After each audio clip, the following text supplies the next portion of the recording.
ఈరోజు ఏదో ఫెస్టివల్ ఉంది, ఎంతమంది కట్టించుకున్నారు?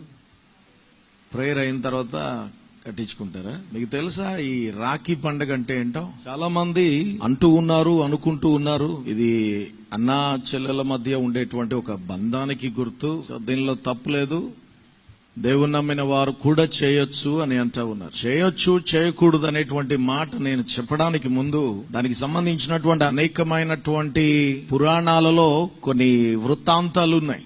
విష్ణువు ఉన్నాడు. విష్ణువు రాక్షస రాజు అయినటువంటి బాలితో యుద్ధంలో రాజు దగ్గర నుండి, అనగా రాక్షస రాజు దగ్గర నుండి 3 లోకాలను జయించాడు విష్ణువు. జయించిన తరువాత బాలి విష్ణుతో అంటూ ఉన్నాడు, నువ్వు నా దగ్గర నుండి 3 లోకాలను జయించావు, చాలా మంచిది అని అప్రిషియేట్ చేస్తూ, నువ్వు నాతో పాటే, నాకున్నటువంటి ఈ ప్యాలెస్ లో నువ్వు నాతో పాటే ఉండాలి, నువ్వు మాట ఇవ్వు అని అడిగాడు.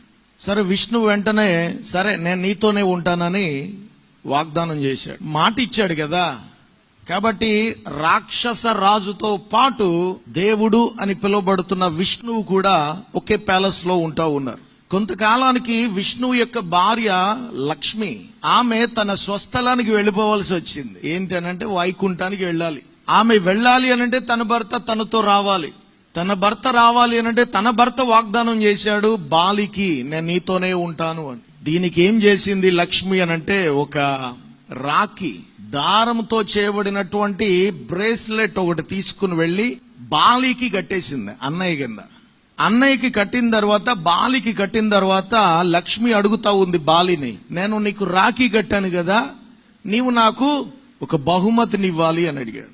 సరే చెల్లి, అయిపోయిందిగా, ఏం కావాలి అని అడిగితే, నీతో వాగ్దానం చేసి నీతోనే ఉంటానని నా భర్త చెప్పాడు కదా, ఆ వాగ్దానం నుండి అతనికి విడుదలనివ్వు అని అడిగింది. అంటే ఎలాగూ మరి రాఖీ కట్టింది, దానికి ప్రతిగా బహుమతినివ్వాలి. సో సరేనమ్మా, నువ్వు అన్నట్లుగానే విష్ణువు తాను చేసిన వాగ్దానం నుండి విడుదల పొందాడు అని చెప్పాను అనగానే, అప్పుడు లక్ష్మి విష్ణువు మరలా తిరిగి వైకుంఠానికి వెళ్ళిపోయారు. దీనిలో చాలా ఉన్నాయి ఇలాంటి కథలు. సో మీరు వైకుంఠానికి వెళ్తారో ఏ కుంఠానికి వెళ్తారో నాకు తెలియదు. ఇది పూర్తిగా హిందూ సాంప్రదాయం.